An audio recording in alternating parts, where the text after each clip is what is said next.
what's up guys and welcome back to my YouTube channel Barry Developers. I hope you guys doing well. So today we're gonna talk about navbar. आज की इस video में बात करने वाले हैं navbar में कि navbar हम कैसे क्रिएट कर सकते हैं, हाउ टू क्रिएट navbar। तो यहाँ पे आप देख सकते हैं मेरे पास एक वेबसाइट है AM Jewelry के नाम से, और आप यहाँ पे देख सकते हैं ये जो है ना हमारे पास home, shop, about us, customer review, contact us, basically इसको हम कहते हैं navbar। इसको हम navbar कहते हैं। ये एक AM Jewelry के नाम से एक वेबसाइट, आप इसको एक्सप्लोर कर सकते हैं, विजिट कर सकते हैं। मतलब यहाँ पे जो navbar बना हुआ है ना, तो बेसिकली हम आज इस तरह का navbar बनाने वाले हैं। एक फुटर में भी navbar होता है, यहाँ पे आप देख सकते हैं वो कुछ इस तरह का होता है, लेकिन आज हम जो बात करने वाले हैं वो करने वाले हैं जस्ट एक जो हेडर पे होता है वो वाला। तो इसका आप देख सकते हैं इसकी पोजीशन जो है वो फिक्स्ड है। यहाँ पे आप चाहे जितना मर्जी स्क्रॉल करें वो बिल्कुल अपनी जगह पे स्टिल है। तो हमारे पास हम कुछ इस तरह का सेम navbar बनाने वाले हैं। यहाँ पे आप देख सकते हैं कि आज जो हम navbar बनाएंगे सेम इसी तरह का बनाएंगे। अब वो कैसे क्रिएट कर सकते हैं, क्या क्या इसमें चीज़ें होती हैं, कौन कौन सा CSS का कोड होगा, वो हम बात करेंगे। अब तो वीडियो शुरू करने से पहले आप लोगों से रिक्वेस्ट है, अगर आप लोगों ने मेरे चैनल को सब्सक्राइब नहीं कर रखा तो प्लीज़ मेरे चैनल को सब्सक्राइब कर लें, और प्लीज़ मेरी वीडियोज़ को अपने सोशल मीडिया वगैरह पर अपने फ्रेंड्स के साथ लाजमी शेयर किया करें। तो अब हम यार चलते हैं अपने कोड में, और वहाँ पे मैं आपको बताने वाला हूँ कि हम HTML का कोड में क्या करने वाले हैं, उसके बाद हम CSS के कोड में हम यहाँ पे क्या करने वाले हैं। तो यहाँ पे मैं आ चुका हूँ अपने कोड एडिटर में। यहाँ पे मैं टाइप करता हूँ HTML हर बार की तरह, और हर बार की तरह हम यहाँ पे टाइटल टाइप करने वाले हैं। टाइटल हमारी वेबसाइट का सेम रहता है, जैसे आपको पता है जो हम वेबसाइट बना रहे हो उस लिहाज से। तो यहाँ पे मैंने टाइटल डाल दिया। उसके बाद हमने यहाँ पे आना है, और यहाँ बॉडी में आने के बाद यहाँ पे हमने एक लेना है नैव का टैग, ठीक है, navbar, नैव का टैग। उसके बाद हम यहाँ पे एक डिव ले लेते हैं, उसको क्लास दे देते हैं लोगो, क्योंकि हम यहाँ पे लोगो रखने वाले हैं इस वाले डिव में। तो मैं लोगो नहीं, मैं फिलहाल टेक्स्ट को लोगो बनाना चाहता हूँ, मैं एक टेक्स्ट का सिंपल चाहता हूँ। तो यहाँ पे मैं P लिया और P के अंदर मैंने अपना एक लोगो टाइप कर दिया, वट कुछ भी आप टाइप कर सकते हैं। उसके बाद आपने यहाँ पे आना है, इधर आपने डिव टाइप नहीं करना बल्कि इधर आपने आना है, और यहाँ पे आके आपने करना है UL, ठीक है, UL, और UL के बाद आपने यहाँ पे उसके अंदर टाइप कर देना है LI, UL और उसके अंदर LI, इस तरह से। तो उसके बाद आपने यहाँ पे आके जब UL के बाद LI और LI के अंदर एंकर का टैग, एंकर के टैग के अंदर आपने लिखना है अबाउट अस, ठीक है, होम, अबाउट अस। यहाँ पे आप देख सकते हैं इनको, home, about us, services, contact us, मतलब कि UL, ठीक है, UL के आगे अंदर LI के अंदर एंकर टैग, एंकर टैग के अंदर हमने ये वाले लिखनी है, ठीक है, जो टैग जहाँ पे क्लोज हो रहा है, बंद हो रहा है ना, वहाँ पे उसके स्टार्ट में। तो यहाँ पे आप देख सकते हैं हमारे पास ये कुछ इस तरह का आउटपुट आ चुका है। हमारे पास यहाँ पे आप देख सकते हैं एक लोगो है, उसके बाद हमारे पास होम, अबाउट अस, कुछ इस तरह से है। तो अब हम इनको अब हम इसको करेंगे स्टाइल। अब हम navbar को सिंपली यहाँ पे करने वाले हैं स्टाइल। तो पहले मैं उस फाइल को लिंक कर देता हूँ, स्टाइल फाइल को, style.css करके मेरे पास एक फाइल है, और इसको हम करने वाले हैं अब स्टाइल। पहले तो हम पूरे navbar, जो पूरे nav है ना, जो nav की डिव है, पहले तो हम उसको स्टाइल करेंगे। जहाँ में मैं आता हूँ बॉडी में जो एक मार्जिन पैडिंग होती है ना, उसको मैं 0 कर देता हूँ, जैसे मैंने मार्जिन 0 कर दिया। उसके बाद पैडिंग भी 0 कर देता हूँ यहाँ पे। और उसके बाद बॉर्डर बॉक्स साइजिंग, यहाँ पे आप इसको भी लाजमी क्या करें, ठीक है, बॉक्स साइजिंग, बॉर्डर बॉक्स। यहाँ पे आपको इससे क्या फायदा होगा। अब मैं जैसे इसको Ctrl+S सेव करता हूँ, और अब मैं अब यहाँ को दिखाता हूँ, इसको भी Ctrl+S सेव करा मैंने। और यहाँ पे आने के बाद अब इसको आप करेंगे तो यहाँ पे आप Ctrl+R रिफ्रेश करेंगे तो आप देखेंगे कि हमारे पास कुछ इस तरह से ये हो चुका है। मार्जिन वगैरह, पैडिंग वगैरह, ये सारी चीज़ें हमारे पास यहाँ से रिमूव हो चुकी हैं। तो अब हम यहाँ पे स्टाइल करने वाले हैं सिंपली नैव को। अब नैव को हम कैसे स्टाइल करेंगे, नैव को हम जस्ट एक सिलेक्टर जैसे टैग को सिलेक्ट करते हैं, इस तरह से हमने करना है। इसको हमने यहाँ पे हाइट दे देनी है अपने हिसाब से, कुछ भी वट एवर, जहाँ जितना आप चाहते हैं इसकी हाइट। तो मैं यहाँ पे भाई 80 पिक्सल कर देता हूँ। उसके बाद यहाँ पे मैं कर देता हूँ इसकी विड्थ 100% ताकि वो फुल विड्थ में आए। उसके बाद मैं यहाँ पे पैडिंग करता हूँ, टॉप और बॉटम से तो 0 कर देता हूँ, लेफ्ट और राइट में 100 पिक्सल कर देता हूँ, इस तरह से।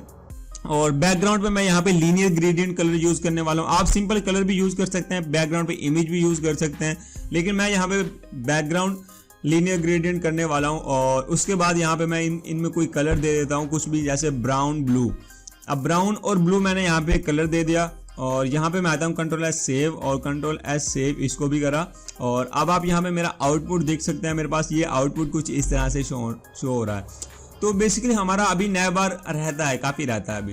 तो उसमें अब कौन सी चीज़ें सिलेक्ट करनी है। अब पहले यहाँ पे मैं लाइन हाइट वगैरह कर देता हूँ ताकि टॉप और बॉटम से कुछ स्पेस मिल जाए इसे। तो लाइन हाइट मैंने इसको दे दी, ठीक है, 80 पिक्सल। लाइन हाइट जो थी ना उसको मैंने दे दी 80 पिक्सल। Z इंडेक्स मैंने दे दिया इसको 1। अब Z इंडेक्स क्या होता है, Z इंडेक्स मैं आने वाली वीडियोज़ में आपको समझाने वाला हूँ। इसमें ये होता है कि हम कौन सी चीज को ज्यादा दिखाना चाहते हैं। अगर आपको इसको 0 कर देंगे तो ये चीज दिखाई नहीं देगी। तो बेसिकली Z इंडेक्स को एक फुल डिटेल में वीडियो आने वाली है, आपने उसको बिल्कुल मिस नहीं करना। तो अब मैं यहाँ पे आने वाला हूँ, नैव बार के अंदर जो लोगो है ना, नैव बार के अंदर जो लोगो है उसको स्टाइल करना है। तो स्टाइल उसको मतलब उसको सिलेक्ट कैसे करना है, क्या चीजें उसके बारे में बात करने वाले हैं। तो यहाँ पे आपने आना है नैव लोगो, ठीक है, नैव लोगो। उसके बाद यहाँ पे आपने इसको सिलेक्ट कर लेना है। तो मैं एक मिनट इसको हटाता हूँ और पहले मैं इसको देखता हूँ कि कौन कौन सा है उसमें है चीजें। तो चले ठीक है। तो अब हम यहाँ पे दोबारा से आते हैं और नैव और डॉट लोगो क्लास से है ना जो हमारी वो वाली नैव लोगो, और लोगो को हम करने वाले यहाँ पे फॉन्ट वेट, फॉन्ट साइज, ये सारी चीजें। अब फॉन्ट वेट मैं इसको बोल्ड कर देता हूँ ताकि लोगो थोड़ा बोल्ड नजर आए, क्योंकि हमारे पास वो टेक्स्ट की फॉर्म में है। उसके बाद हम यहाँ पे कर देते हैं फॉन्ट साइज। फॉन्ट साइज आप अपने हिसाब से देख सकते हैं, जितना आपको बेटर लगे उस हिसाब से। जैसे मैं यहाँ पे 20 पिक्सल कर रहा हूँ। उसके बाद हम यहाँ पे आने वाले हैं, जैसे फॉन्ट साइज तो हमने वहां पे दे दिया। अब लेटर स्पेसिंग, जो लेटर में जो स्पेसिंग है ना वो कितनी होनी चाहिए, 1.5 मैंने यहाँ पे कर दिया है। तो यहाँ पे आप देखेंगे जैसे मैं इसको कंट्रोल रिफ्रेश करता हूँ तो आप देख सकते हैं कि मेरे पास ये कुछ इस तरह से आ चुका है। जो लेटर स्पेसिंग वगैरह, फॉन्ट वेट वगैरह, फॉन्ट साइज वगैरह, वो कुछ इस तरह से हमारे पास अप्लाई हो चुका है। तो अब हम यहाँ पे नैव बार के अंदर जो लोगो है ना, लोगो के अंदर जो P है, एक टैग के अंदर क्लास के अंदर एक और टैग को सिलेक्ट करा, उसको हमने दे दिया यहाँ पे आप देख सकते हैं फ्लोट लेफ्ट। अब फ्लोट लेफ्ट मैंने वहां पे इसको दे दिया। तो अब इसके अंदर कुछ और प्रॉपर्टीज का भी हम यूज करेंगे। अब यहाँ पे आप देख सकते हैं ये कुछ इस तरह से हमारे सामने शो हो रहा है, मतलब कि जो हमारे पास ये जो प्रॉपर्टीज थी ना, जो भी अभी हमने स्टाइल किया है, वो कुछ इस तरह से हमारे सामने शो हो रहा है। तो इसके बाद हम यहाँ पे आते हैं, उसको हम कलर दे देते हैं व्हाइट। अब जो हमारे पास नैव के अंदर लोगो था, लोगो के अंदर एक क्लास के अंदर एक और टैग था, उसको हमने दे दिया कलर व्हाइट और टेक्स्ट ट्रांसफॉर्म अपर केस। जो टेक्स्ट की जो ट्रांसफॉर्म है ना वो अपर केस आ जाएगी। यहाँ पे आप देख सकते हैं हमारे पास अपर केस हो चुकी है। तो इस तरह से हमारा लोगो तो स्टाइल हो चुका है, लेकिन जो ये है ना ये वाले जो होम अबाउट अस, ये हमें राइट पे चाहिए। अब राइट पे आप किस तरह से ला सकते हैं, देखिए नैव के अंदर आप देख सकते हैं यूएल, ठीक है, यूएल के अंदर है भाई LI। तो फिलहाल हम नैव और यूएल को सिलेक्ट करेंगे और उसको कह देंगे भाई फ्लोट लेफ्ट कर दे इसको, क्योंकि ये तो राइट में है लोगो। अब सारी चीजें लेफ्ट में शो हो रही, हम चाहते हैं ये राइट में शो हो। तो राइट में शो करने के लिए हम करेंगे नैव के अंदर यूएल के अंदर अब हम यहाँ पे करने वाले हैं फ्लोट राइट। तो बेसिकली अब हम यहाँ पे फ्लोट राइट का कंट्रोल है, सेव कंट्रोल और रिफ्रेश। तो आप यहाँ पे देख सकते हैं मेरे पास वो राइट में आ चुका है। राइट में तो मेरे पास आ चुका है, लेकिन अब देख सकते हैं मतलब जो हमें चाहिए था एग्जैक्टली सेम ऐसा आउटपुट आ रहा है। लेकिन अब इसमें ऐसा है कि वो तो लिस्ट की फॉर्म में आ रहा है ना, उसके नीचे इस तरह से अबाउट अस के नीचे सर्विसेज के नीचे कॉन्टैक्ट अस, जो कि हमें इस तरह से नहीं चाहिए। हमें तो भैया एक फुल उसमें चाहिए ना, तो उसको हम कैसे कर सकते हैं। तो सिंपली आपने आना है यहाँ पे, और आप यहाँ पे आने के बाद यहाँ पे देखिए नैव, यूएल और LI। अभी हम फिलहाल LI को स्टाइल करने वाले, एक एक करके आपने इन सारी चीजों को स्टाइल करना है, ठीक है। अब मैं यहाँ पे आता हूँ और जैसे मैं यहाँ करता हूँ नैव, यूएल, LI, इसको मैंने सिलेक्ट करा और अब इसमें हम स्टाइल करने वाले हैं डिस्प्ले इनलाइन ब्लॉक। अब यहाँ पे डिस्प्ले इनलाइन ब्लॉक कर देंगे हम, और यहाँ पे आने के बाद अब डिस्प्ले इनलाइन ब्लॉक का कंट्रोल रिफ्रेश। तो अब आप यहाँ पे देखेंगे वो मेरे पास ब्लॉक में हो चुका, मतलब कुछ इस तरह से आ चुका है जैसे हमें चाहिए था, सेम इस तरह से हमारे पास आउटपुट आ चुका है। लेकिन आप देख सकते हैं नीचे उसकी एक अंडरलाइन आई हुई है, उसको हम कैसे सेट करेंगे, अब हम इसके बारे में बात करने वाले हैं। अब जैसे आपको मैं बताऊं लिस्ट टाइप, अब आपके माइंड में सवाल आ सकता है लिस्ट टाइप नन करेंगे क्या पता हट जाए, नहीं हटा। यहाँ पे आप देख सकते हैं वो मेरे पास नहीं हटा। जो बुलेट्स थे ना वो तो रिमूव हो चुके हैं उससे, लेकिन जो ये चीजें थी ना वो इस तरह इस वाली प्रॉपर्टी से नहीं होंगी। तो यहाँ पे आपने सिंपली कर देना है लिस्ट स्टाइल नन, जो स्टाइल है ना लिस्ट का वो नन हो जाएगा, बिल्कुल ठीक है। और मतलब जो उसमें डॉट वगैरह थे ना जो होते हैं। तो अब हम यहाँ बात करने वाले नैव के अंदर यूएल है, यूएल के अंदर LI है, LI के अंदर क्लास है। अब इसको सिलेक्ट करना है, मतलब कि देखें नैव के अंदर यूएल था, यूएल के अंदर LI था, LI के अंदर एंकर का टैग था ना, और उसको हम कर देते हैं भाई कलर व्हाइट। अब आप यहाँ पे देखेंगे उनका जो स्टाइल है वो चेंज होते चले जाएंगे। कलर हमने कर दिया उसको व्हाइट, ठीक है। और उसके बाद यहाँ पे आने के बाद हम यहाँ पे कर देते हैं टेक्स्ट डेकोरेशन नन। अब text decoration none control refresh. तो आप यहाँ पे देखेंगे जो नीचे अंडरलाइन आ रही थी ना वो अब हमारे पास यहाँ पे शो नहीं होने वाली। अब तो यहाँ पे आप देख सकते हैं हमारे पास कुछ नैव बार हमारा इतना बन चुका है, इतना स्टाइल हो चुका है यहाँ पे। तो सिंपली अभी हम इसमें कुछ और चीजें भी होने वाली, जैसे पैडिंग टॉप और बॉटम से तो मैंने 0 कर दी और 35 मैंने लेफ्ट टू राइट कर दी। तो यहाँ पे आप देख सकते हैं कि हमारे पास कुछ इस तरह से आ चुका है। जूम आउट करता हूं तो आप यहाँ पे देख सकते हैं कि मेरे पास जो नैब बार था वो जैसा हमें चाहिए था सेम उसी तरह से आ रहा है, लेकिन इसमें हमें थोड़ी और स्टाइल करने हमने यहाँ पे। अब जैसे इसको थोड़ा आप ज्यादा करेंगे ना तो आप ज्यादा उसमें पैडिंग हो जाएगी, ज्यादा स्पेस हो जाएगी। यहाँ पे आप देखें तो इस तरह से उसमें ज्यादा स्पेस शो होना स्टार्ट हो जाती है। अब जैसे मैं इसको पहले की तरह कर देता हूं तो ये मुझे काफी अच्छा लग रहा है, काफी बेटर लग रहा है। आप अपने हिसाब से इसको चेंज भी कर सकते हैं। अब मैं यहाँ पे आता हूँ, इसको मैं करता हूँ भाई टेक्स्ट ट्रांसफॉर्म, अपर केस कर दें या फिर कैपिटलाइज कर दें, लोअर केस कर दें, वट एवर जैसा आपको चाहिए उस तरह से। अब मैं इसको अपर केस करने वाला हूं, simply text transform upper case, control R save, control R refresh. तो अब आप यहाँ पे देख सकते हैं मेरे पास ये आउटपुट जो है वो कुछ इस तरह से शो हो रहा है। अब यहाँ पे हमारे पास अब टेक्स्ट ट्रांसफॉर्म तो हमारे पास यहाँ पे हो गया। उसके बाद हम यहाँ पे करते हैं फॉन्ट साइज। मैं चाहता हूँ फॉन्ट साइज थोड़ा कम हो जाए। फॉन्ट साइज जैसे मैंने यहाँ पे 18 पिक्सल कर दिया, कंट्रोल आर रिफ्रेश। तो यहाँ पे आप देख सकते हैं मेरे पास अब ये जो एक साइज होता है ना इसका नैब बार के अंदर जो आइटम्स होते हैं उनका बिल्कुल एक एग्जैक्टली यही साइज आ चुका है। आप ज्यादा भी कर सकते हैं, कम भी कर सकते हैं, इसमें कोई ऐसी कोई चीज नहीं, कंपलसरी यही होना चाहिए। तो बेसिकली अब हमने यहाँ पे कर दिया। अब मैं यहाँ चाहता हूँ जब भी मैं होवर करूँ इसका कलर चेंज हो। आपने देखा था ना जब मैं एग्जांपल दे रहा था, जब मैं उसे होवर कर रहा था तो उसका कलर चेंज हो रहा था। तो उसको आप कैसे कर सकते हैं, तो आपने यहाँ पे सिंपली इसको कॉपी कर लेना है और यहाँ पे आने के बाद देखिए नैब यूएल एलआई और ए पे, आपने ए पे होवर करवाना है ना, वहां पे ए पे उसको सिलेक्ट करा होवर और उसके बाद कर्ली ब्रेसिस लगा के हमने यहाँ पे कर दिया कलर रेड। अब जब भी होवर करेगा ना कोई यूजर वो कलर रेड हो जाएगा। यहाँ पे आप देखें जैसे ही मैं होवर करता हूँ कलर रेड हो जाता है। तो बेसिकली आपको अगर कलर करना हो तो आप होवर की प्रॉपर्टी यूज करते हैं जो सीएसएस में होती है उस चीज का। तो इस तरह से आपने इसका कलर रेड कर दिया। अब आप चाहते हैं जब मैं इस पे क्लिक करूं तो इसका कलर रेड ही रहे। होता है ना जब हम क्लिक करते हैं तो उसका कलर रेड। आप देखें यूएल ठीक नेव यूएल एलआई ए। अब जो हमने सिलेक्ट करवाना है ना उसको हमने क्लास दे देनी एक्टिव। ठीक है, अब मैं यहाँ पे है क्लास मैंने यहाँ पे देने लगा हूं इसको एक्टिव। बेसिकली जब एक्टिव हो तो इसका कलर रेड हो जाए, जब होम पे कोई एक्टिव करे उसका कलर रेड हो जाए, मतलब रेड ही रहे प्रॉपर जब तक वो होम पेज पे रहे तब तक।